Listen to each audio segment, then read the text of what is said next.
Hello students, after a long time we will meet again on this channel. Last time जब हम मिले थे तो हमने थोड़ा सा स्ट्रक्चर ऑफ एटम के बारे में कुछ बात की थी। सॉरी, थोड़ा सा बीच में कुछ अनवांटेड रीजन की वजह से हमारे वीडियोस नहीं आए, but now again we are back. वो कहते हैं ना, फिल्म आई थी गब्बर इज बैक, तो वी आर बैक अगेन। तो हम लोग फिर से वहीं से स्टार्ट करते हैं जहां पे हम छोड़ के गए थे, यानी इस स्ट्रक्चर ऑफ एटम। आराम से यहां से स्टार्ट करते हैं एंड लेट्स सी कि हमारे पास स्ट्रक्चर ऑफ एटम में क्या क्या चीजें हैं। And now you will got all chapters video on this channel. आराम से टाइम टू टाइम आपको ये चैनल पे सारे वीडियोस मिलते रहेंगे, चाहे वो फिजिक्स के हो, केमिस्ट्री के हो, मैथ्स के हो, बायोलॉजी के हो, सारे सब्जेक्ट्स के आपको मिलते रहेंगे। तो स्टे ट्यून्ड। चलते हैं स्ट्रक्चर ऑफ एटम की तरफ। अब सबसे पहली चीज, हम लोगों को बचपन से एक चीज पढ़ाई जाती है कि भाई हमारा जो एटम है वो कुछ इस तरीके का दिखाई देता है। नॉट एग्जैक्टली दिस, लेकिन हाँ दिखाया जाता है कुछ ऐसा ही, कि ऐसा ही दिखाई जाता है। क्या होता है उसमें एक बीच में न्यूक्लियस होता है, उसमें बीच में एक न्यूक्लियस होता है, उसके अंदर हमारे पास प्रोटॉन्स होते हैं, न्यूट्रॉन्स होते हैं, और साथ में होता है थोड़ा सा इलेक्ट्रॉन्स।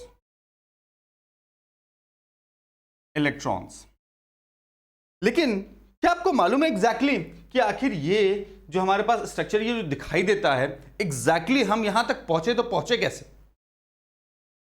कैसे हमने ये डिसाइड किया कि हाँ कि एटम है जिसके बीचों बीच में न्यूक्लियस होगा, बाहर यहां पे प्रोटॉन होगा, न्यूट्रॉन होगा और इलेक्ट्रॉन रिवॉल्व करते होंगे।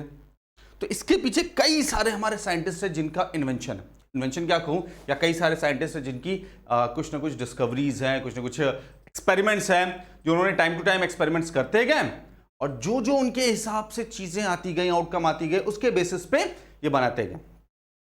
अब ऑल्दो हम में से काफी लोग ऐसा कहेंगे कि सर जो चीजें हम पढ़ रहे हैं, हमें 9th 10th में पढ़ाई गई, वो गलत क्यों पढ़ाई गई, तो सही वाला पढ़ा देते एक बार में। आप भी कहोगे कि सर आप जो है अभी भी आप थोड़ी सी पुरानी चीजें पढ़ा रहे हैं। तो बेटा पुरानी चीजें इसलिए मैं पढ़ा रहा हूं कि अगर आप पुरानी चीजें नहीं जानेंगे तो आप नई चीजें जान कैसे पाएंगे, कि आखिर कितना एक्सपेरिमेंट, कितनी चीजें करके हम वहां तक पहुंचे। तो चलिए देखते हैं, बात करते हैं थोड़ा सा एटम के बारे में। लेकिन एटम से पहले हम पहुंचते हैं एक और चीज के बारे में जिसे हम कहते हैं मैटर। ये भैया मैटर सबसे खराब और सबसे अच्छी चीज। क्यों? क्योंकि एक मैटर एक ऐसी चीज है जिसके बगैर कुछ नहीं चल सकता। क्यों? क्योंकि मैटर वो सारी चीज होती है जिसके पास स्पेस हो और जिसके पास मास हो। अगर कोई भी चीज ऐसी है जिसके पास स्पेस है और मास है, उन सब चीजों को हम क्या कहेंगे? मैटर कहेंगे। जैसे मैं बात करूं, ये पेन मास है, बिल्कुल है। अब आपको नहीं लग रहा, मुझे तो थोड़ा बहुत लग रहा है, उठाना पड़ रहा है।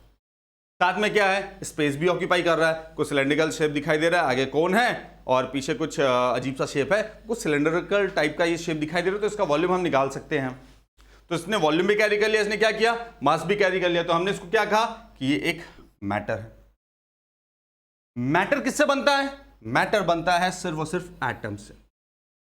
जब तक एटम्स या मॉलिक्यूल्स एक साथ नहीं आएंगे, हम एक साथ उनको सॉलिडिफाई नहीं करेंगे, हमें मैटर नहीं मिल सकता।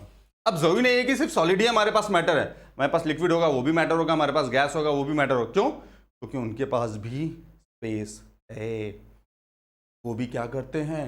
मास रखते हैं। तो सर आप ये कैसा कह रहे हैं? बड़ा सिंपल सी बात है।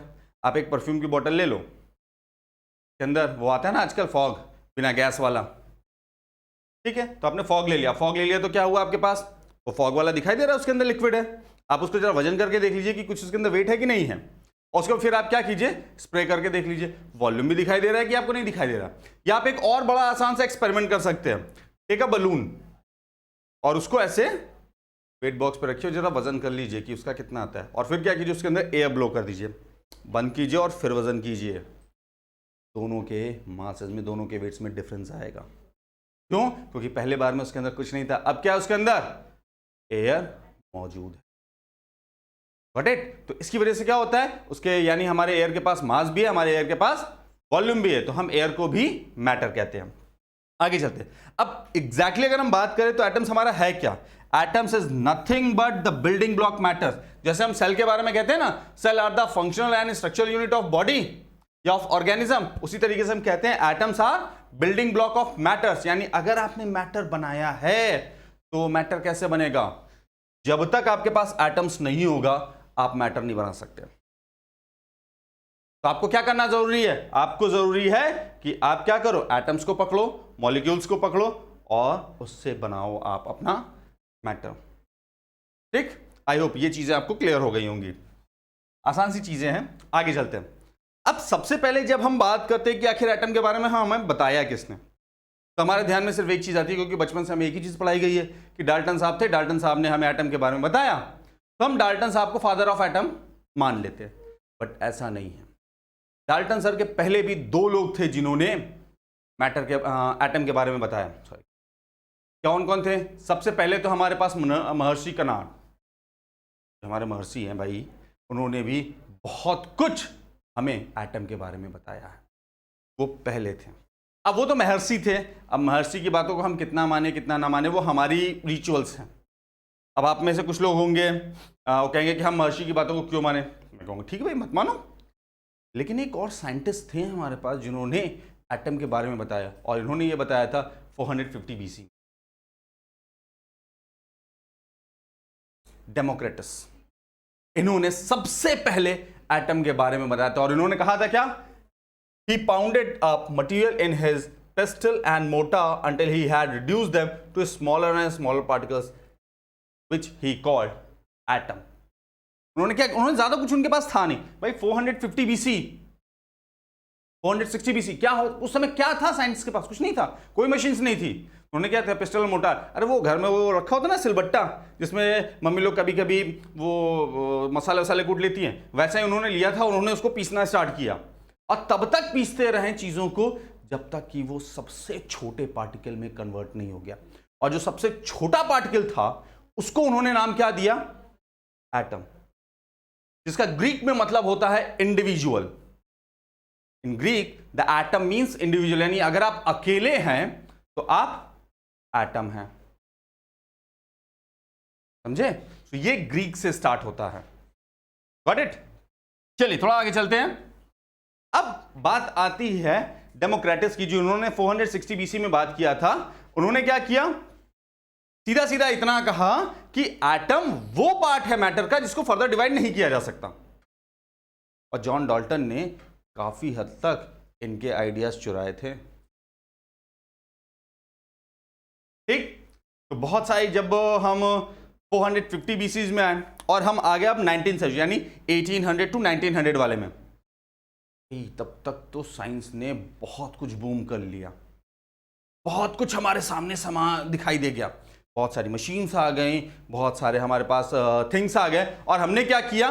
बड़े अच्छे से फिर एटम्स के ऊपर स्टडी करना स्टार्ट किया। और धीरे धीरे हम क्या करने पहुंच गए? हमने एटम्स को बड़े अच्छे से जान लिया, बड़े अच्छे से पहचान लिया कि एग्जैक्टली हमारा एटम होता क्या है। ठीक, तो क्या हो गया? जब हम 19th सेंचुरीज के पहले पहुंचे या 19th सेंचुरीज के पास पहुंचे तो हमारे पास क्या, साइंटिस्ट के पास क्या था? बहुत सारी ऐसी चीजें थी जो नहीं थी। तो उस समय क्या होगा? जितने लोग मिले, चाहे वो हमारे जॉन डाल्टन साहब हों, हमारे रदरफोर्ड साहब हों, हमारे चैडविक साहब हों, हमारे नील्स बोर साहब हों, सबने क्या किया? जितनी उनके पास कैपेबिलिटी थी, जितनी उनके पास मशीनरी थी, उन सब से जो भी वो प्रपोज कर पाए वो सब उन्होंने क्या किया? इन the form of structure of atom या मॉडल ऑफ एटम के फॉर्म में हमें देना स्टार्ट किया, और फिर हम उसको ग्रैब करते हैं। ठीक, तो कौन कौन थे और क्या क्या उन्होंने किया? In 1932 James Chadwick, discovery of neutron. In 1909 Robert Millikan, charge of an electron. 1897 J Thomson, discovery of electron या properties of cathode ray. 1886 Goldstein, anode rays की discovery. 1879 William Crookes, conduction of electricity through gases. Gases are insulator, उनको conduct करने का काम Williams crook. और इन्हीं के नाम पे एक और चीज पड़ी है हमारे पास, you know, Crookes glass.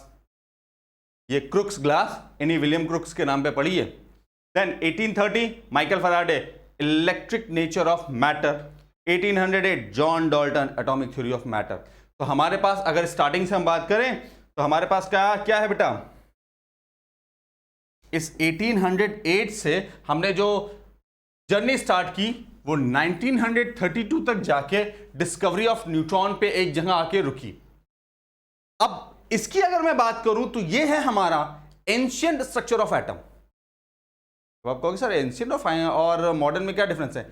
Ancient structure of atom कहता है कि atom is just a matter. Atom क्या है? सिर्फ एक मैटर है, मैटर के अलावा और कुछ नहीं है।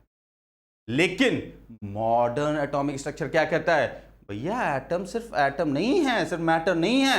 एटम क्या है? मैटर के साथ साथ वेव भी है। और इसको प्रपोज करने के लिए 1932 के बाद, यानी हमारे जेम्स चैडविक के बाद, कुछ और साइंटिस्ट भी मिले जिन्होंने क्या किया, धीरे धीरे ये discoveries. I hope you will got it. ठीक, चलिए तो आगे चलते हैं। सबसे पहले आते हैं हम जॉन डाल्टन सर के पास, जिन्होंने एटॉमिक थ्योरी ऑफ मैटर दिया इन 1808। और 1808 में इन्होंने अपना थ्योरी देने के बाद क्या किया, जिनकी थ्योरी को हम स्ट्रक्चर ऑफ एटम से जानते हैं, जिनकी थ्योरी को हम स्ट्रक्चर ऑफ एटम से जानते हैं। चलिए अब इनका क्या मानना था? इनका सिर्फ ये छोटे छोटे कुछ पोस्टुलेट्स थे। इनका ये पहली चीज माननी थी कि भैया आपका जो भी मैटर है आप लेंगे वो किससे बना होगा? एटम से। कुछ याद है? अभी 2-3 स्लाइड पहले ही था डर्मेटस, उन्होंने भी तो यही कहा था, सबसे छोटा पार्ट होगा कि मैटर का, वो क्या कहलाएगा? एटम। यहां पे भी क्या है? All matter is made up of atom. Second, atoms of an element are identical. यानी कोई एक एलिमेंट ले लो, आपने मन किया आप आयरन ले लो, आयरन का इतना बड़ा पीस ले लो, इतना बड़ा पीस ले लो, इतना बड़ा पीस ले लो, सब में एटम्स कैसे होंगे? एक जैसे ही होंगे, में कोई डिफरेंस नहीं। तीसरी चीज उन्होंने कही, each element has different atoms, यानी हर एक एलिमेंट डिफरेंट होगा। यानी क्या है, आपने एक आयरन ले लिया, एक कॉपर ले लिया, अब आयरन का एलिमेंट, आयरन का एटम अलग होगा, कॉपर का एटम अलग होगा, सल्फर का एटम अलग होगा, ऑक्सीजन का एटम अलग होगा, क्लोरीन का एटम अलग होगा, फ्लोरीन का एटम अलग होगा। यानी हर एक एलिमेंट अपनी इंडिविजुअलिटी रखेगा और उसी के अकॉर्डिंगली वो बात करेगा। फिर atoms can engage in a chemical reaction, यानी रिएक्शन, केमिकल रिएक्शन जब भी आपको करवाना है तो आप क्या करेंगे? एटम्स को गिव एंड टेक कर, यानी एटम ले लीजिए, एटम दे दीजिए और आपका केमिकल रिएक्शन हो जाएगा। Second last, atoms can neither be created not be destroyed. ना तो आप बना सकते हैं ना तो आप खत्म कर सकते हैं। That is called what? याद आ रहा है कुछ? Laws of conservation of mass. Conservation of mass. अब यहीं पे मैं क्या करूं? कंजर्वेशन ऑफ मास की जगह कंजर्वेशन ऑफ एटम कर दूं, हो गया हमारा। लास्ट क्या है? एटम्स आर इंडिविजिबल, यानी एटम को आप तोड़ नहीं सकते, तो वो इंडिविजिबल रहेगा। तो यही इतने पोस्टुलेट से, यही इतने चीज कहनी थी हमारे जॉन डाल्टन सर का। और उसके बाद क्या हुआ? इन्होंने अपना लॉ दिया और इसके बाद हमारे आ गए, जैसे देख लीजिए यहां पे कॉपर और सोडियम है, दोनों के एटम्स अलग अलग दिखाई दे रहे हैं। कॉपर, यू कैन सी, ये देखो कॉपर का एटम कुछ ब्राउन कलर का, थोड़ा बड़ा बड़ा। सोडियम का एटम सिल्वर कलर का और थोड़ा छोटा। क्यों? क्योंकि दोनों के एटॉमिक नंबर अलग हैं, दोनों के मास नंबर्स अलग हैं, तो ये दोनों एटम्स क्या होंगे? आपस में अलग अलग होंगे। और यही हमारे जॉन डाल्टन साहब कहना चाह रहे थे कि अगर इंडिविजुअल एटम है तो वो एक जैसा होगा, और अगर अलग अलग एलिमेंट्स लिया है तो उनके सारे एटम्स क्या होंगे? अलग अलग होंगे। ठीक, चलिए थोड़ा सा आगे चलते हैं। अब डाल्टन्स की एटॉमिक थ्योरी में 3 चीजें हमें बहुत साफ साफ समझ में आती हैं, और वो 3 चीजें क्या है? सबसे पहला law of conservation of mass, यानी इसको हम दूसरे फॉर्म में कहें law of conservation of atom, यानी atom can not be created, can not be destroyed, और एटम्स आर इनडिविजिबल। ये चीज सीधा सीधा है। दूसरा, हमारे जॉन डाल्टन साहब ने क्या किया? लॉ ऑफ कांस्टेंट कंपोजिशन, यानी जब भी आप कोई कंपाउंड बनाएंगे तो वो कैसे बनेगा? उसमें एलिमेंट्स का रेशियो बाय मास कांस्टेंट रखना पड़ेगा। जब तक आप कांस्टेंट नहीं रखेंगे क्या होगा? कंपाउंड नहीं बनेगा। तीसरा उन्होंने क्या कहा? लॉ ऑफ मल्टीपल प्रोपोर्शन, यानी भाई जब हम एटम्स का गिव एंड टेक कर रहे हैं रिएक्शन करवाने के लिए, एटम दिया, एटम लिया तो भाई हम किसी भी रेशियो में ले सकते हैं, और अगर रेशियो में लिया, रेशियो अलग किया तो हमें एक नया कंपाउंड मिलेगा। ये क्या कहता है? लॉ ऑफ मल्टीपल प्रोपोर्शन, यानी मल्टीपल रेशियो में मिलाते जाइए, नए नए कंपाउंड लेते जाइए। जैसे कहते हैं ना कि अब मान लीजिए अभी अभी दिवाली बीती है, तो आई एम श्योर सबने अपने घर में पेंटिंग करवाई होगी। अब वाइट पेंट लेके आओ और उसके साथ एक चीज़ मिलती है स्टेनर। अब उसमें आप 2 ड्रॉप डालेंगे उस स्टेनर का, थोड़ा लाइट कलर आएगा, थोड़ा और डालेंगे थोड़ा और डार्क आएगा, थोड़ा और डालेंगे थोड़ा और डार्क आएगा।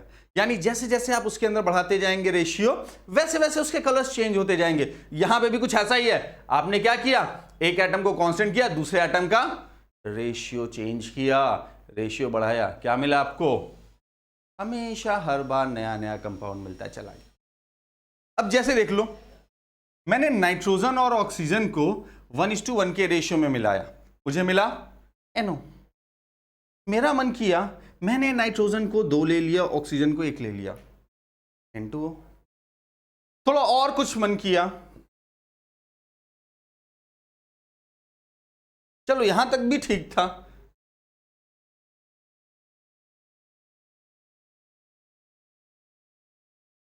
और एक और बीच में तो हम लोग भूल ही गए। अब देख लो भाई, एक नाइट्रोजन है, एक ऑक्सीजन है, अब उसको अलग अलग रेशियो में मिलाते जाइए और क्या कर लीजिए, अलग अलग कंपाउंड लेते जाइए। यही कहलाता है हमारा लॉ ऑफ मल्टीपल प्रोपोर्शन। तो हम लोगों ने सम बेसिक कॉन्सेप्ट्स ऑफ जब केमिस्ट्री बात कर रहे थे तो वहां पे इस लॉ के बारे में बहुत अच्छे से बात की थी। ठीक है, तो आप रेफरेंस के लिए वो वीडियो देख सकते हैं। ठीक है, आगे चलते हैं। इसके बाद हमारे पास आए जे थॉमसन सर। अरे बड़ी अच्छी स्टोरी है जे थॉमसन सर की। जे थॉमसन सर ने विलियम क्रुक्स के जो कैथोड रे ट्यूब थी उसको लिया, और उसको लेने के बाद उन्होंने क्या किया, उन्होंने अच्छे से उसके अंदर कैथोड लगाया, एनोड लगाया, और उन्होंने इलेक्ट्रिसिटी पास करके इलेक्ट्रॉन्स की डिस्कवरी की। और जब उन्होंने इलेक्ट्रॉन्स की डिस्कवरी की तो क्या हुआ, अब जो जॉन डाल्टन सर के थे, कौन सा, एटम्स आर इंडिविजिबल, वो क्या हो गया, लॉ पूरी तरह से कैंसिल हो गया। क्यों भाई? अभी तो वो कह रहे थे कि एटम्स क्या इंडिविजिबल है, लेकिन यहां पे हमने क्या कह दिया, एटम्स को डिवाइड करके रख दिया, एटम्स के अंदर से सब एटॉमिक पार्टिकल इलेक्ट्रॉन को निकाल दिया, तो भाई जॉन डाल्टन सर का लॉ कैंसिल हो गया। और फिर हमारे जे थॉमसन सर की बारी आई कि अब आपको बताना है कि एटम कैसा दिखता है। तो इन्होंने क्या किया था, in 1897 J Thomson was first discovered, या first man who divided atom into smaller particles. और उन्होंने सबसे स्मॉल पार्टिकल उस समय का क्या डिस्कवर किया, इलेक्ट्रॉन्स। ठीक, तो थॉमसन सर का मॉडल क्या था, थॉमसन सर का मॉडल काफी हद तक, अरे वो पाई पुडिंग जानते हैं, वो वाटरमेलन बिल्कुल वैसा ही दिखाई देता है, जैसे ये देख सकते हैं आप, नेक्स्ट स्लाइड में है ये पाई पुडिंग या वाटरमेलन मॉडल, इन्हीं के मॉडल को या इन्हीं के जैसा हमारा थॉमसन सर का मॉडल था। अब हुआ ऐसा कि जब थॉमसन सर ने जॉन डाल्टन सर का मॉडल कैंसिल कर दिया, करने के बाद जब वो पहुंचे, एक पार्टी ऑर्गेनाइज की गई, और पार्टी ऑर्गेनाइज करने के बाद जब ये हुआ कि भाई अब आप बताइए कि आपका मॉडल, आपने जब जॉन डाल्टन का मॉडल कर दिया तो अब आपके अकॉर्डिंगली मॉडल क्या है। तो उन्होंने क्या किया, उन्होंने ज़्यादा तैयारी तो की नहीं थी, उनके सामने पड़ा हुआ मिला था एक वाटरमेलन, तो उन्होंने कहा बस एटम ऐसा ही दिखाई देता है, क्या मतलब, क्या कहना है आपका। तो उन्होंने कहा कि भैया ज़्यादा मेरा कुछ कहना नहीं है, मेरा कहना सिर्फ इतना है, ये जो आप येलो वाला पार्ट देख रहे हैं ये पूरा का पूरा पॉजिटिव पार्ट है, that yellow part is total positive part, and electrons are just embedded into it. जो इलेक्ट्रॉन ये देख रहे हैं ये बिल्कुल इसके अंदर धसे हुए हैं, जैसे वाटरमेलन का रेड वाला पार्ट होता है वो क्या है, पूरा पॉजिटिव पार्ट है, और वो जो उसके सीड्स हैं वो उसके अंदर एम्बेडेड है। इतनी सी चीज हमारे पास इनके मॉडल के बारे में। तो बात कुछ हुई, सब कुछ बात हुई, और इनके मॉडल को उस समय तो लोगों ने एक्सेप्ट कर लिया, लेकिन एक्सेप्ट करने के बाद फिर बारी आई जब कहा गया कि भैया एक चीज बताइए आप मुझे कि आप कह रहे हो पॉजिटिव पार्ट और ये निगेटिव, ये दोनों आप एक साथ लेके चल रहे हैं, और अगर दोनों एक साथ रहेंगे तो दोनों रिएक्ट नहीं करेंगे, और रिएक्ट करेंगे तो क्या होगा, एटम डिजेनरेट कर जाएगा। क्यों, क्योंकि पॉजिटिव और नेगेटिव मिलके जीरो, और जब जीरो हो गया तो एटम डिजेनरेट, और डिजेनरेट करते तो फिर आप बताइए एटम सरवाइव कैसे करेगा। ये इनका सबसे बड़ा ड्रॉबैक था उस समय का, सबसे बड़ा ड्रॉबैक, जिसकी वजह से हमारा थॉमसन सर का मॉडल जो है वो कैंसिल हो गया। और जब थॉमसन सर का मॉडल कैंसिल हो गया, एक दिन बड़े दुखी परेशान ये बैठे हुए थे अपने लैब में। इनका एक स्टूडेंट पहुंचा, बड़ा अच्छा सा स्टूडेंट था और अपने सर की सारी बात मानता था, और वो थे हमारे रदरफोर्ड साहब। जैसे ही रदरफोर्ड साहब पहुंचे तो हुआ क्या, बोला गया कि भैया एक चीज़ बताइए सर, आप क्यों दुखी हैं? तो थॉमसन सर ने कहा, यार इन लोगों ने बड़े अच्छे से मेरी बेइज्जती कर दी। पहले तो बुलाया, खाना वाना खिलाया, उसके बाद पूछते हैं कि अपना मॉडल दीजिए। और जब मैंने मॉडल बताया, पाइप पुडिंग मॉडल, तो उन्होंने कहा कि भाई आपके मॉडल गलत है। फिर उन्होंने कहा कि भाई अगर ऐसी बात है तो बताइए सर, मैं क्या कर सकता हूँ? तो थॉमसन सर ने सीधे कहा रदरफोर्ड साहब से कि ऐसा है, तुम मेरे सच्चे स्टूडेंट दिखाई देते हो, तो आप क्या करो, आप कोई एक्सपेरिमेंट ऐसा करो जिससे आप प्रूफ करो कि मेरा मॉडल सही है। अब जे थॉमसन के लिए बड़ी दिक्कत की बात, क्यों? क्योंकि अब उन्हें एक एक्सपेरिमेंट ढूंढना था, एक्सपेरिमेंट करना था। बस उनको सिर्फ एक चीज छोटी सी मालूम थी, क्या? भैया कि उनको यह प्रूफ करना है कि थॉमसन सर सही है। अब इनका ये जो मैटर था ये बड़ा दिक्कत वाला हो गया। फिलहाल हमारे पास रदरफोर्ड का मॉडल कुछ ऐसा दिखाई देता है। आप थोड़ा आगे चलते हैं तो फिर रदरफोर्ड के मॉडल को हम लोग बात करते हैं। तो रदरफोर्ड ने क्या किया, इनका बहुत ही फेमस एक्सपेरिमेंट है दैट गोल्ड फॉइल। थोड़े अमीर से साइंटिस्ट हुआ करते थे तो ये गोल्ड उस समय अफोर्ड कर सकते थे, तो उन्होंने अपना गोल्ड फॉइल एक्सपेरिमेंट किया। और इन्होंने किया क्या, हीलियम का न्यूक्लियाई, हीलियम का न्यूक्लियाई यानी, अब एक चीज देख लीजिए, हीलियम क्या है? अगर मैं हीलियम की बात करूं तो हीलियम कुछ ये है 2He4।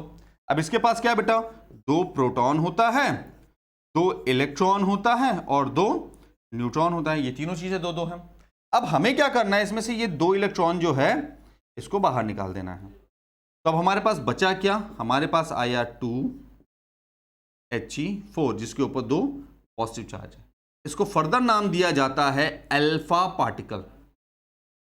इसको हम क्या कहते हैं, अल्फा पार्टिकल। अब इस अल्फा पार्टिकल्स की बम्बार्डमेंट करवाई गई किसके ऊपर, एक गोल्ड फॉइल। अरे गोल्ड फॉइल वही है भाई, वो शायद हम लोगों को याद हो, शादी वादी में वो मिठाई के ऊपर लगा हुआ था वो ना, सिल्वर सिल्वर, और वो गोल्ड, वही गोल्ड फॉइल है। उन्होंने एकदम पतला सा गोल्ड फॉइल लिया और उस पे हीलियम न्यूक्लियस यानी अल्फा पार्टिकल्स की बम्बार्डमेंट करा। और बम्बार्डमेंट कराने के बाद जो रिजल्ट्स आए वो उन्होंने देखा, ठीक। और उसमें उन्होंने फाइंड आउट क्या किया, ये सबसे बड़ी चीज उन्होंने फाइंड आउट की, क्या कि out of 10,000 alpha particles only 1 alpha particle return back. 10,000 में से सिर्फ एक अल्फा पार्टिकल वापस आया, बाकी सब लॉस्ट हो गया। चलिए तो इनका थोड़ा सा एक्सपेरिमेंट देखते हैं, then we will find out. I will show you first experiment. ये था इनका एक्सपेरिमेंट। इन्होंने एक अल्फा पार्टिकल सोर्स रखा, एक गोल्ड फॉइल रखा, और पीछे ये उन्होंने रखा जो अल्फा पार्टिकल्स को एक्सेप्ट कर रहा था, ये अल्फा पार्टिकल को गैदर कर रहा था।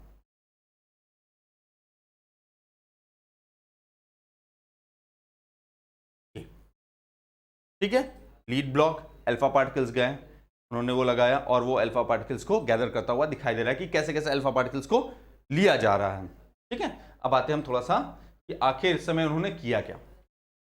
तो रदरफोर्ड का जो मॉडल था उनको हम कहते हैं अल्फा पार्टिकल स्कैटरिंग एक्सपेरिमेंट, यानी कि अल्फा पार्टिकल्स की जो बम्बार्डमेंट कराई जा रही है उनकी स्कैटरिंग उस पार्टिकल के थ्रू कैसे हो रही है, that is called alpha particle scattering experiment. ठीक है, अब इसमें क्या किया गया, थिन फॉइल रखी गई और एक रखा गया फ्लोरेसेंट सब्सटेंस। अब आप कहेंगे सर फ्लोरेसेंट सब्सटेंस क्या होगा? फ्लोरेसेंट सब्सटेंस बड़ा आसानी से अवेलेबल है, एक PbS, लेड सल्फाइड, शायद नाम सुना हो। ये लेड सल्फाइड भी है और एक और भी है हमारे पास, जिंक सल्फाइड। 2 चीजें हैं हमारे पास। अब सबसे अच्छी बात क्या है ना कि ये ऐसे सब्सटेंस है कि अगर इनके ऊपर कोई भी लाइट पार्टिकल जाएगा तो ये उस लाइट पार्टिकल्स को और तेजी के साथ ग्रो कर लेंगे और तेज लाइट दे देगी। तो अगर आपके पास अवेलेबल हो जाए, जब आप पेंटिंग करवा रहे हो अपने घर की और बाहर के साइड में अगर आपने पेंट में जिंक सल्फाइड मिलवा दिया तो क्या करेगा, वो लाइट इतनी तेज ग्लो करेगा कि शायद सामने वाले घर में लाइट जलाने की जरूरत नहीं पड़ेगी, तो इतना तेज ग्लो करेगा। तो ये फ्लैश लाइट के लिए हम लोग यूज करते हैं।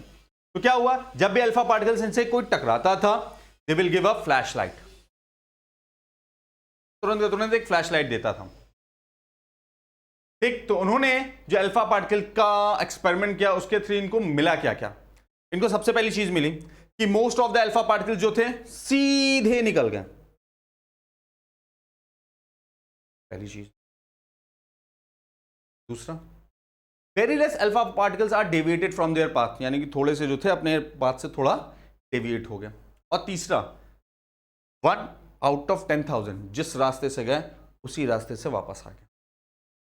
जब इतना हो गया तो इसके बाद पूछा गया भैया आप क्या कंक्लूजन निकालते, तो इन्होंने कुल 3 कंक्लूजन निकाले।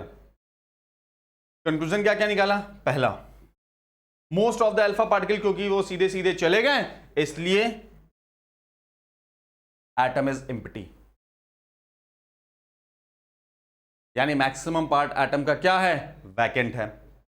दूसरा, कुछ जो अपने पार्ट से डेविएट हुए, डिफ्लेक्ट हुए, इसका मतलब एटम के सेंटर में कुछ ऐसा है जिसके पास पूरा का पूरा पॉजिटिव चार्ज प्रेजेंट है।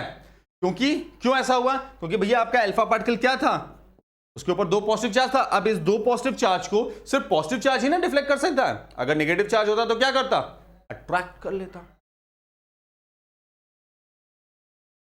तो यहां पे अट्रैक्ट तो करनी नहीं, यहां पे क्या कर रहा है, यहां पे डेविएट कर रहा है। तो डेविएट कब करेगा, जब पॉजिटिव चार्ज के पास में पहुंचेगा। तो डेविएट कर रहा है यानी कि सेंटर पे कुछ ऐसा है जिसके ऊपर पूरा पॉजिटिव चार्ज है। तीसरा, उन्होंने क्या किया, जो एक वापस आ गया उससे कहा उन्होंने कि भैया सेंटर पे कुछ ऐसी चीज तो है जिसके पास पूरा का पूरा पॉजिटिव चार्ज नहीं बल्कि पूरा का पूरा मास भी, पूरा का पूरा charge, positive charge plus mass, दोनों कहां है, उस सेंटर पे डिपेंड कर रहा है। और इसके हिसाब से वो क्या कहते हैं, इसके हिसाब से उन्होंने कहा कि भैया आपका जो मॉडल है, आपका जो सेंटर वाला पार्ट है, उसको हम क्या नाम दें, न्यूक्लियस नाम दें। और फिर इलेक्ट्रॉन कहां होगा, इलेक्ट्रॉन जाहिर सी बात है सेंटर में तो होने वाला नहीं है, अब सेंटर में नहीं होगा तो कहां होगा, बाहर। और इसके बेसिस पे उन्होंने फिर क्या किया, अपना एटॉमिक मॉडल दिया। अब इनके एटॉमिक मॉडल में क्या आता है ये भी देख लेते हैं। देखिए, ये उनका पूरा मॉडल था, alpha particle emitter, gold foil, और ये है पूरा हमारा वो पार्ट जो अल्फा पार्टिकल को अट्रैक्ट कर रहा है या ले रहा है, पकड़ रहा है। इसमें हमने फ्लोरोसेंट सब्सटेंस लगा रखा है ताकि वहां पे जब स्ट्राइक करें तो वो लाइट हमें दे और वो लाइट हमें दिखाई दे। क्योंकि भाई अल्फा पार्टिकल है तो बड़े छोटे से, अब छोटे से हैं तो दिखाई कैसे देंगे, तो हम क्या करें, हमें वो नहीं दिखाई दे रहे, चलेगा जहां टकरा रहे, जहां जाके कोलाइड कर रहे वहां पे लाइट तो दिखनी चाहिए, तो वो लाइट हमें यहां पे दिख रही थी। ठीक, ये देखो, यही वो एक्सपेरिमेंट है जिसकी मैं बात कर रहा था। मोस्ट ऑफ द पार्टिकल क्या हो गए, सीधे बाहर चले गए, कुछ अपने पाथ से डेविएट हो गए, और देखो बहुत कम क्या हुए, जिस रास्ते से गए वो देखो मोर देन 90 डिग्री वो रिफ्लेक्ट बैक कर रहे हैं। ठीक है, तो इसी से हमारे रदरफोर्ड साहब ने क्या किया, अपना एक खुद का मॉडल जनरेट किया, और उस मॉडल के अकॉर्डिंगली क्या किया उन्होंने, जो उनके टीचर थे, सो कॉल्ड टीचर थे, जे थॉमसन सर, उनके मॉडल को पूरी तरह से कैंसिल कर दिया। अब अकॉर्डिंग टू हिम, ये है हमारा J Thomson sir, Rutherford sir का model. According to him, at the centre of atom there is nucleus, जहां पे प्रोटॉन और न्यूट्रॉन रहते हैं, और क्या है, इलेक्ट्रॉन्स बाहर रिवॉल्व करते रहते हैं। यानी इलेक्ट्रॉन क्या है, प्रोटॉन और न्यूट्रॉन का बाहर चक्कर लगाते हैं। जैसे sun is at the centre of nucleus, यानी at the centre of our solar system, centre पे है, और इलेक्ट्रॉन क्या कर रहा है, जैसे हमारे प्लैनेट्स हैं, हमारा अर्थ है, रोटेट कर रहा है, वैसा ही कुछ हमारा इलेक्ट्रॉन हमारे इस प्रोटॉन और न्यूट्रॉन यानी न्यूक्लियस के चारों तरफ कर रहा है। और इसीलिए इनके मॉडल को हम क्या कहते हैं, प्लैनेटरी मॉडल ऑफ एटम या solar system model of atom कहते हैं। क्यों? क्योंकि it looks like, it resembles like. ठीक, आई होप इतनी चीज क्लियर हो गई। If you have any doubts write down in comment section और you can post it on WhatsApp. आगे चलते हैं। अब बात तो काफी हद तक रदरफोर्ड साहब ने सही कर दी, लेकिन फिर वही बात करूंगा जो हमारे साइंटिस्ट हैं। भाई रदरफोर्ड साहब ने सही बात कर दी तो हमारे नील्स बोर साहब परेशान हो गए, यार सारा क्रेडिट तो रदरफोर्ड साहब के पास चला जाएगा, तो मेरे पास क्या आएगा? तो फिर क्या हुआ, नील्स बोर साहब ने और बाकी सारे साइंटिस्ट ने मिलकर अब ये ढूंढने की कोशिश की कि रदरफोर्ड साहब के मॉडल में गलतियां क्या हैं, और उनको कुछ 2-3 ड्रॉबैक्स मिल गए। क्या क्या मिले? सबसे पहले, इनके मॉडल स्टेबिलिटी ऑफ एटम के ऊपर बात नहीं करती। दूसरा, could not explain the observed atomic spectra, यानी कि जो हमें एटॉमिक स्पेक्ट्रा मिल रहा है उसके बारे में भी कोई बात नहीं करती। और could not explain the distribution and energies of electron in an atom, atom के अंदर इलेक्ट्रॉन की एनर्जी कितनी होगी, हम इलेक्ट्रॉन का डिस्ट्रीब्यूशन कैसे करेंगे, एग्जैक्टली इलेक्ट्रॉन कहां रहेगा, कोई बात नहीं, कोई बात नहीं करता। क्यों? क्योंकि भाई अगर हम एटम्स की बात करें तो उस समय हमारे पास एक और चीज थे। कौन? मैक्सवेल साहब, शायद नाम सुना हो। मैक्सवेल साहब ने एक छोटा सा एक्सपेरिमेंट किया था, वैसे तो वो फिजिक्स के साइंटिस्ट थे, उन्होंने फिजिक्स पे ही एक्सपेरिमेंट किया था। उनका ये कहना था कि अगर आपके पास एक चार्ज पार्टिकल है और एक चार्ज पार्टिकल को आप उसके अराउंड रिवॉल्व करा, रोटेट करा है, तो क्या होगा, धीरे धीरे वो अपनी एनर्जी लूज करेगा, और जैसे जैसे वो अपनी एनर्जी लूज करता जाएगा वैसे वैसे क्या होगा, उसकी शेल्स छोटी होती चली जाएंगी, और जब छोटी हो जाएंगी तो फाइनली क्या होगा, वो सेंटर न्यूक्लियस पे गिर जाएगा, और जैसे ही न्यूक्लियस पे गिरेगा क्या होगा, वही electron negative proton positive collide करेगा, खत्म। तो एटम आपका स्टेबल कैसे हुआ, एटम आपका एग्जिस्ट कैसे कर रहा है, और जब एटम एग्जिस्ट नहीं कर रहा तो मॉलिक्यूल एग्जिस्ट नहीं करेगा, और मॉलिक्यूल एग्जिस्ट नहीं करेगा तो ये हमारा अर्थ कैसे एग्जिस्ट करेगा। इस चीज को सबसे पहले नील्स बोर साहब ने पकड़ा। क्यों? मैक्सवेल के थ्योरी के हिसाब से, क्योंकि हमारे रदरफोर्ड साहब ने क्या कहा था, negatively charge electron revolves around the positively charge nucleus. सीधा सीधा उन्होंने कहा भैया इलेक्ट्रॉन आप रिवॉल्व करा रहे हो, धीरे धीरे रिवॉल्व करेगा तो क्या होगा, फाइनली गिरेगा उसी के अंदर। चलिए ये तो पहले पार्ट हो गया। दूसरे पार्ट में क्या किया, इनको दिया गया था कि भैया आप क्या करो, एटॉमिक मॉडल को या इस एटॉमिक स्पेक्ट्रा को कर दीजिए। एटॉमिक स्पेक्ट्रा का मतलब जब एटम के ऊपर हम लाइट डालते हैं तो हमें 2 तरह का स्पेक्ट्रम मिलता है, एक मिलता है एब्जॉर्प्शन स्पेक्ट्रम और एक मिलता है emission spectrum. We will talk about these spectrum later on, ये स्पेक्ट्रम्स एग्जैक्टली होते क्या हैं और कैसे कैसे मिलते हैं। सिंपल सी एक बात समझ लीजिए कि अच्छा आपने देखा होगा जब आप किसी चीज पे लाइट डालते हो, जैसे you are looking, I am wearing a grey colour shirt. अब ये ग्रे कलर की शर्ट आपको ग्रे कलर की क्यों दिखाई दे रही है? आपने सर आप पागल हो गए ऐसा सवाल पूछ रहे हैं?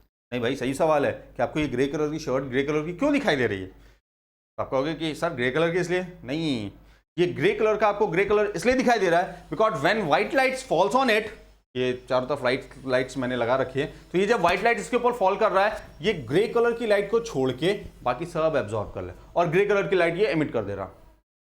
जब ग्रे कलर की लाइट एमिट कर रहा है आपके आंखों तक ग्रे कलर पहुंच रहा है तो आप कह रहे हो कि हाँ ये हमें ग्रे कलर दिखाई दे रहा है, ये हो गया हमारा ग्रे कलर की लाइट। ठीक है, उसी तरीके से हर एक एटम क्या करता है, कुछ लाइट एब्जॉर्ब करता है कुछ एमिट करता है। जो इसने एब्जॉर्ब किया वो तो उसके पास गया, जो इसने एमिट कर दिया तो वो क्या मिल जाएगा आपको, एक फॉर्म ऑफ स्पेक्ट्रम मिल जाएगा। वही स्पेक्ट्रम को हम एटॉमिक स्पेक्ट्रा बोलते हैं, एटॉमिक स्पेक्ट्रम बोलते हैं। ठीक है, और वही स्पेक्ट्रम हम क्या करते हैं फिर फर्दर देखा जाता है। तो जैसे आप देख रहे हो ये आपके स्लाइड में दिखाई दे रहा है साफ साफ, एटम है रीजनरेट कर रहा है, कुछ एनर्जी एमिट किया, अब एनर्जी एमिट किया तो ये आपको अलग अलग कलर बैंड्स मिले। अब यही कलर बैंड्स क्या है हमारे, एटॉमिक स्पेक्ट्रा। ठीक, तो 2 आई होप क्लियर हो गया होगा। तीसरे पे चलते हैं, तीसरे पे चलते भाई।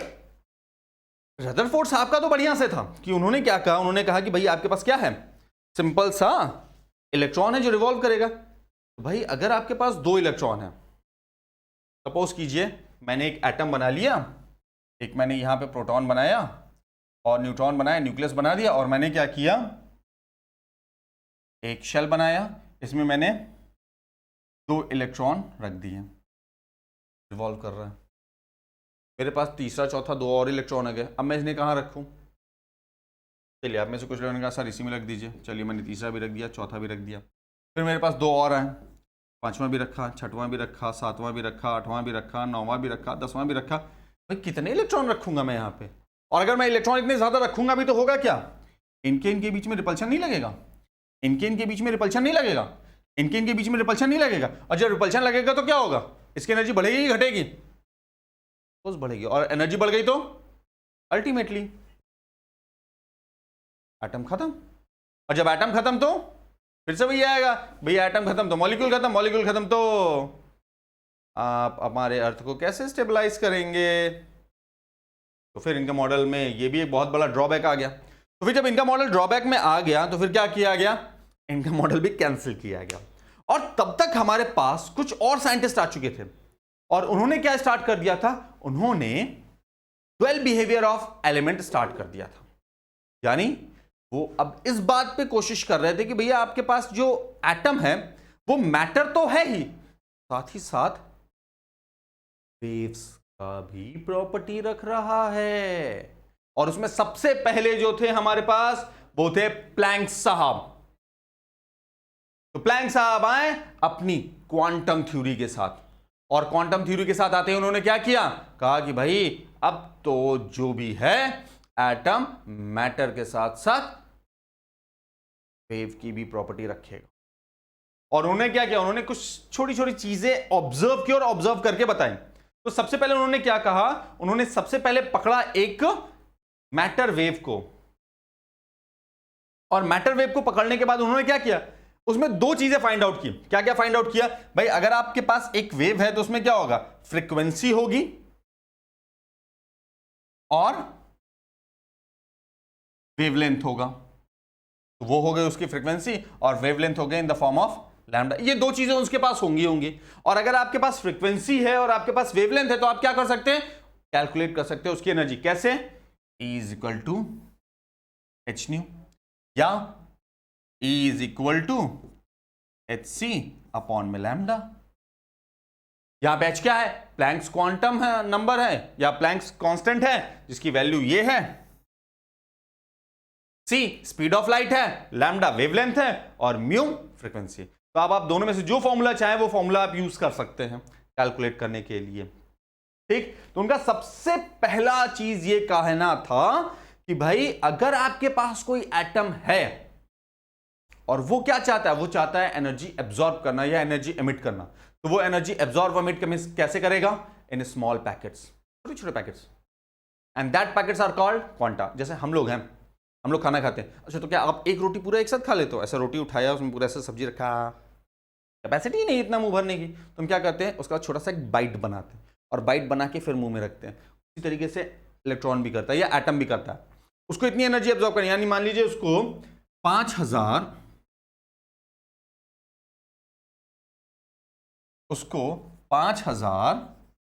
किलो कैलोरी एनर्जी एब्जॉर्ब करनी है। तो क्या वो 5000 पूरा एक साथ एब्जॉर्ब कर लेगा?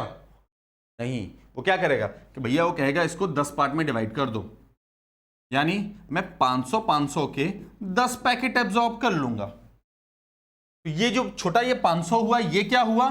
ये हुआ क्वांटम ऑफ एनर्जी।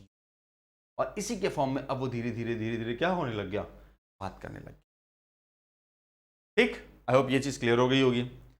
आगे चलते हैं। दूसरा काम उन्होंने क्या किया? दूसरा काम उन्होंने क्या किया कि जो रेडिएशन है वो हमेशा इलेक्ट्रिक और मैग्नेटिक फील्ड में जैसे भी आप रखेंगे, या अगर आप इलेक्ट्रिक फील्ड के अंदर लेके जा रहे हैं तो वो इलेक्ट्रोमैग्नेटिक रेडिएशन के फॉर्म में मूव करना स्टार्ट कर जाएगा।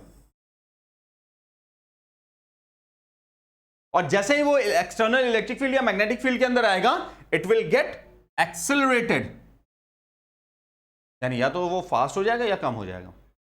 डिपेंड करता है आपने कैसा इलेक्ट्रिक फील्ड लगाया। अब इसको समझने का बेटा बड़ा आसान सा तरीका है, हम उससे समझ सकते हैं। अच्छा, आप में से कभी किसी ने बाइक चलाई है? ऑफ कोर्स ओके सर, आप भी ऐसा कैसा सवाल पूछे, हम सभी चलाते हैं। अच्छा, बाइक अगर मैं आपसे कहूं आप स्प्लेंडर टाइप की कोई बाइक ले लीजिए और 120 किलोमीटर पर आवर की स्पीड से चलाइए, अब हाँ, अब ये मत कहना कि सर मैं बुलेट लेके 120 किलोमीटर पर आवर की स्पीड से चलाओ या अपाची लेके 120 किलोमीटर पर आवर की स्पीड से चलाओ। स्प्लेंडर टाइप बाइक, यानी स्प्लेंडर हो, पैशन हो, ऐसा कोई बाइक हो, तो आप 120 किलोमीटर पर आवर की स्पीड से चलाइए। तो क्या लगता है आपको, आपकी बाइक यूं जाएगी एकदम सीधा स्ट्रेट लाइन के जैसा ऐसे? Of course not. आपकी बाइक कैसे जाएगी? अगर ये आपकी बाइक है, ये यानी ये ऐसे जाएगी, means it move like wave, waves की तरह से ये चलेगी, और वेव्स की तरह से चलेगी। और क्योंकि आपने क्या लिया है, एक इलेक्ट्रॉन लिया है, आपने क्या लिया, एक इलेक्ट्रॉन लिया, तो इलेक्ट्रॉन के ऊपर इलेक्ट्रिक चार्ज है, और अगर इलेक्ट्रिक चार्ज है तो क्या करेगा, ये इलेक्ट्रिक फील्ड जनरेट करेगा, और अगर इलेक्ट्रिक फील्ड जनरेट करेगा तो परपेंडिकुलर मैग्नेटिक फील्ड मिलेगा। भाई इसने इलेक्ट्रॉन लिया, इलेक्ट्रॉन के चारों तरफ ये एरिया आपका इलेक्ट्रिक फील्ड हुआ, इसके परपेंडिकुलर आपको मैग्नेटिक फील्ड मिला, यानी इलेक्ट्रिक फील्ड भी है, मैग्नेटिक फील्ड भी है, ये वेव नेचर के साथ चल भी रहा है, तो उसको हम क्या बोले, सीधा सीधा इलेक्ट्रोमैग्नेटिक रेडिएशन बोल सकते हैं, तो will call them electromagnetic radiation. यही होता है हमारा इलेक्ट्रोमैग्नेटिक रेडिएशन, जिसके बारे में प्लैंक सर ने सबसे पहले बताया था। और यहीं से हमारा ड्यूअल बिहेवियर ऑफ मैटर की स्टार्टिंग होती है कि हमारा जब एक इलेक्ट्रॉन, हल्का सा इलेक्ट्रॉन दोनों तरह की प्रॉपर्टी रख सकता है, तो एक एटम क्यों नहीं। तो लोगों ने क्या किया, इसी चीज के ऊपर और ज्यादा बात करना स्टार्ट किया। ये देख लो, magnetic field, perpendicular electric field, बड़ा सीधा सा कॉन्सेप्ट है ये। फिजिक्स में हमेशा याद रखिएगा कि फिजिक्स का ये हमेशा बहुत बढ़िया कॉन्सेप्ट है कि इलेक्ट्रिक फील्ड जब भी होगा उसके परपेंडिकुलर आपको मैग्नेटिक फील्ड, या मैग्नेटिक फील्ड होगा तो उसके परपेंडिकुलर आपको इलेक्ट्रिक फील्ड मिलेगी ही मिलेगी। और कोई भी अगर फास्ट मूविंग चार्ज है, कोई भी अगर fast moving light weighted charge particle है, so it always move like electromagnetic radiation, क्योंकि उसका खुद का electric field, perpendicular magnetic field और मूवमेंट वेव लाइक, इसलिए हमारा इलेक्ट्रोमैग्नेटिक वेव या इलेक्ट्रोमैग्नेटिक रेडिएशन का कॉन्सेप्ट आया। Hope am I clear? ठीक, तो इलेक्ट्रोमैग्नेटिक थ्योरी क्या कहती है? According to this theory, energy is emitted और absorb continuously in the form of radiated energy, यानी जो एनर्जी आपको ये रेडिएशन के फॉर्म में मिले उसी के फॉर्म में ये एनर्जी एब्जॉर्ब करेंगे, और किसी फॉर्म में अगर आप एब्जॉर्ब करना भी चाहें नहीं कर सकती। These radiation consist of electric and magnetic field acting perpendicular to the direction of propagation. जिस डायरेक्शन में आपका वेव जा रहा है उसके परपेंडिकुलर इलेक्ट्रिक फील्ड और उसके परपेंडिकुलर मैग्नेटिक फील्ड, इसी डायरेक्शन में वो मूव करने वाले हैं। These waves can travel through medium as well as through vacuum. Medium हो ना हो कोई फर्क नहीं पड़ता, ये आराम से ट्रेवल कर सकते हैं। और इनकी स्पीड क्या होगी? लाइट की स्पीड के बराबर 3 × 10⁸ मीटर पर सेकेंड। बिकॉज ये वाकई में लाइट वेव्स हैं, इसलिए इनकी स्पीड भी 3 × 10⁸ मीटर पर सेकेंड। ठीक, I hope it is clear. आगे चलते हैं। अब अगर मैं वेव्स की बात करूं तो वेव्स की कुल मेन 3 प्रॉपर्टीज होती है, वेवलेंथ, फ्रीक्वेंसी, वेव नंबर। अगर ये 3 चीजें नहीं है किसी के पास तो वो वेव नहीं है। अगर ये 3 नहीं है, वेव वो हो ही नहीं सकता। अब आते हैं ये तीनों देख लेते हैं, ये तीनों है क्या। Wavelength, it may be defined as the distance between the 2 neighboring crest और थ्रफ्स। अभी मैं आपको अगर दिखाऊं, ये देख रहे हैं, ये 2 क्रस्ट हैं आपके, या ये 2 थ्रफ्स हैं, इनके बीच का जो डिस्टेंस है यही हमारा वेव लेंथ होता है। ठीक, इसके बाद अगर मैं बात करूं फ्रीक्वेंसी की, फ्रीक्वेंसी में क्या होगा? आपने 1 सेकंड लिया, 1 सेकंड में जितने वेव्स जाएंगे वो क्या होगा? उनकी फ्रीक्वेंसी होगी। जितने ज्यादा कम होगा, कम ज्यादा होगा, ज्यादा। अगला हमारे पास आता है वेव नंबर। ये जो 1 सेंटीमीटर आपने दिया है, 1 सेंटीमीटर में जितने वेव्स आ रहे हैं वो होगा उसका वेव नंबर। और चौथा, ठीक है, तो ये 3 हो गया हमारे पास। अब इन तीनों के बीच में एक रिलेशन भी होता है बढ़िया सा। एक फॉर्मूला तो आप देख रहे हैं, mu bar is equal to 1/λ। Mu bar क्या है? आपका वेव नंबर है। इसी तरीके से हमारे पास एक और फॉर्मूला होता है, क्या? देखो, एनर्जी का फॉर्मूला आपने 2 लिखा था, hc/λ is equal to h nu. अब h से h मैं काट दूं तो c/λ इज इक्वल टू क्या होगा? म्यू। म्यू क्या है आपकी फ्रीक्वेंसी और सी वेव स्पीड ऑफ लाइट। तो इन दोनों के रिस्पेक्ट में आप क्या कर सकते हो, लैम्डा कैलकुलेट कर सकते हैं। ये हो गया वेवलेंथ, फ्रीक्वेंसी और वेव नंबर के बीच का रिलेशन। आई होप यहां तक क्लियर हो गया होगा बच्चों। आगे चलते हैं। अब यहां से स्टार्ट हुआ हमारा ड्वेल बिहेवियर, क्योंकि इलेक्ट्रोमैग्नेटिक रेडिएशन आ चुका था और इलेक्ट्रोमैग्नेटिक रेडिएशन में हमने क्या किया था, कोई भी लाइट पार्टिकल जैसे इलेक्ट्रॉन हो, इन सब को मैग्नेटिक फॉर्म और इलेक्ट्रिक फॉर्म में वेव के जैसा मूव करता हुआ हमने देख लिया था। तो अगर ये इसके पास मास है, ये वॉल्यूम या स्पेस ऑक्यूपाई कर रही है, तो ये क्या होगा, मैटर होगा। और मैटर के साथ साथ ये क्या कर रहा है, वेव्स की भी प्रॉपर्टी रख रहा है। तो हम इसको साफ साफ कह सकते हैं कि क्या, कि जो भी हमारा इलेक्ट्रोमैग्नेटिक रेडिएशन होगा वो क्या करेगा, वो ड्वेल बिहेवियर रखेगा ही रखेगा। Simply the light possesses both particles and wave like properties, that is light has dual behavior. Whenever radiation interacts with matter, it displays particle like property, black body radiation, and photoelectric wave like property are exhibit when it propagates. और जब ये आगे बढ़ेगा तो wave की property, किसी के साथ मिला पार्टिकल की प्रॉपर्टी। वैसे ही कहते हैं ना, जैसे हम होते हैं, जैसे हम जिसके साथ मिलते हैं वैसे ही हो जाते हैं। जैसे हम अपने दोस्तों के साथ हैं, सब हाँ एकदम चिल आउट यार, कैसा है, मस्त हैपन। क्लास में बैठते हैं, हाँ थोड़ा सीरियस हो जाते हैं, हाँ क्योंकि हमें पढ़ना है। ये जैसा हम चेंज करते हैं ना, जैसा हमारा ड्वेल बिहेवियर होता है, वैसे ही मैटर का भी, हमारे पार्टिकल्स का भी ड्वेल बिहेवियर होता है। तो स्पेसिफिकली हम बात कर रहे हैं अभी लाइट के बारे में, ठीक है। थोड़ा सा आगे चलते हैं। अब सबसे ज्यादा जो काम किया था वो दो लोगों ने काम किया था। पहला हमारे डी ब्रॉगली साहब ने, डी ब्रॉगली साहब ने सबसे ज्यादा मेहनत की, और मेहनत करके क्या किया, उन्होंने एक फॉर्मूला बनाया, एक थ्योरी बनाई, जिसमें उन्होंने क्या किया, पार्टिकल का वेव, भाई वेव है तो पार्टिकल का वेव और पार्टिकल का मैटर, ये दोनों वाली प्रॉपर्टी के बीच में रिलेशन बना दिया। अब भाई हुआ क्या, वेव के लिए सबसे बड़ा प्रॉपर्टी क्या होती है, उसकी वेवलेंथ, क्योंकि वेवलेंथ से हम क्या करते हैं, वेव नंबर भी निकाल सकते हैं, फ्रीक्वेंसी भी निकाल सकते हैं।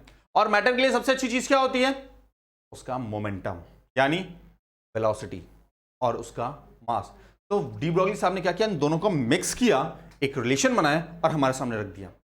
और फिर हम क्या करते हैं, उसी रिलेशन को देख के कहते हैं कि yes, any matter can have both properties like radiation as well as wave. चलिए आगे देख लेते हैं कि ये रिलेशन हमारे पास था क्या एग्जैक्टली।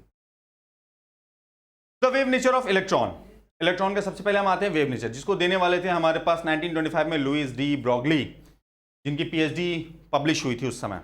इनका कहना था कि भैया lambda is equal to H upon M V. Lambda क्या है यहां पे, wavelength, M mass, v velocity of particle. यानी कोई भी पार्टिकल हो, अगर वो स्पीड के साथ मूव कर रही है तो उसके साथ क्या होगा, उसके पास वेव की भी प्रॉपर्टी होगी, उसके पास मैटर की भी प्रॉपर्टी होगी।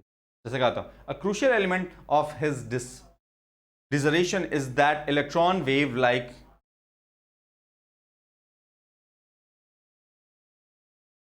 property. The electron wavelength are described by the de Broglie's relationship. That is the relationship. ठीक, अब ये रिलेशनशिप आप कहोगे कि सर ये रिलेशनशिप आया कहां से, तो बेटा ये रिलेशनशिप आता है जब हम E equal to M C square और E equal to H C by lambda के साथ हम एक साथ जाते हैं, तब ये हमें मिलता है। और हाँ एक चीज बता दूं बड़ी अच्छी सी, स्ट्रक्चर ऑफ एटम को ना बड़े ध्यान से पढ़िएगा। तो आप कहोगे क्यों सर, क्योंकि बेटा स्ट्रक्चर ऑफ एटम केमिस्ट्री में आपके पास 11th में है, लेकिन जैसे ही आप 12th में जाएंगे ना, 12th में मॉडर्न फिजिक्स है, और उस मॉडर्न फिजिक्स में फिर से यही सारी चीजें वापस से आएंगे, स्ट्रक्चर ऑफ एटम। भाई वहां पे भी रदरफोर्ड साहब आएंगे, वहां पे भी डी ब्रॉगली साहब आएंगे, प्लैंक साहब आएंगे, सारी चीजें फिर से वापस आ जाएंगी बस पैकेज, उसको ढंग से पढ़िएगा, ठीक है। चलिए आगे चलते हैं। ये है हमारा पूरा, देखो अभी बता रहा था ना, E is equal to H C by lambda और is equal to M C square. इन दोनों फॉर्मूले को एक साथ जोड़ के हमने बनाया है एक फॉर्मूला, या हमने नहीं, डी ब्रॉगली साहब ने एक फॉर्मूला बनाया था, क्या, lambda is equal to H by M V, या M V is equal to H by lambda. तो ये दो फॉर्मूले हमें एक साथ जोड़ के मिलते हैं, ठीक। I hope you have get it. तो आज की क्लास में फिलहाल इतना ही रखते हैं। नेक्स्ट क्लास में जैसे ही हम मिलेंगे हम बात करेंगे इसके आगे, यानी हमें अभी पढ़ना है हाइजेनबर्ग्स अनसर्टेनिटी प्रिंसिपल, हमें अभी प्लैंक सर के दो और कॉन्सेप्ट पढ़ने हैं। एक पढ़ना है हमें एक पढ़ना है हमें फोटो इलेक्ट्रिक इफेक्ट और दूसरा पढ़ना है ब्लैक बॉडी रेडिएशन। और उसके बाद हमें पढ़ना है सबसे थोड़ा सा कंफ्यूज करने वाला श्रोडिंगर वेव इक्वेशन, और फिर हमारे पास आएगा quantum numbers, structure of shells, सब शेल्स, ये सारी चीजें आएंगी। फिलहाल आज जाते जाते आपके पास एक सवाल छोड़ के जा रहा हूं। फिजिक्स का कॉन्सेप्ट है, थोड़ा सा देखता हूं कि आप ढूंढते हैं कि नहीं ढूंढते। कॉन्सेप्ट ये है कि फिजिक्स हमें कहता है कि भाई हमें उस कलर की सब्सटेंस तब दिखाई देती है जब उससे उस कलर की लाइट रिफ्लेक्ट होकर हम तक आती है।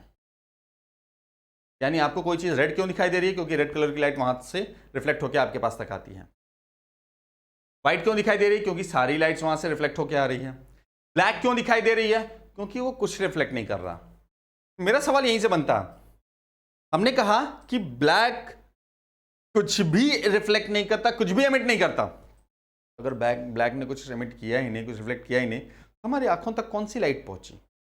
और अगर हमारी आंखों तक कोई लाइट पहुंची ही नहीं तो इमेज कैसे बना? और अगर इमेज नहीं बना तो हमने देखा कैसे? That is the question. तो इसी क्वेश्चन के साथ आपको छोड़ के जा रहा हूं आज, ताकि आप इस क्वेश्चन पे रिसर्च करें, इस क्वेश्चन का आंसर ढूंढें और फिर क्या करें, इसमें कमेंट सेक्शन में या व्हाट्सएप करके इसका जवाब दें। और बाकी नेक्स्ट क्लास में जब हम मिलेंगे तो हम इस सवाल के जवाब के साथ मिलेंगे। Till then stay tune with sir Tarun Rupani channel. Till then have fun.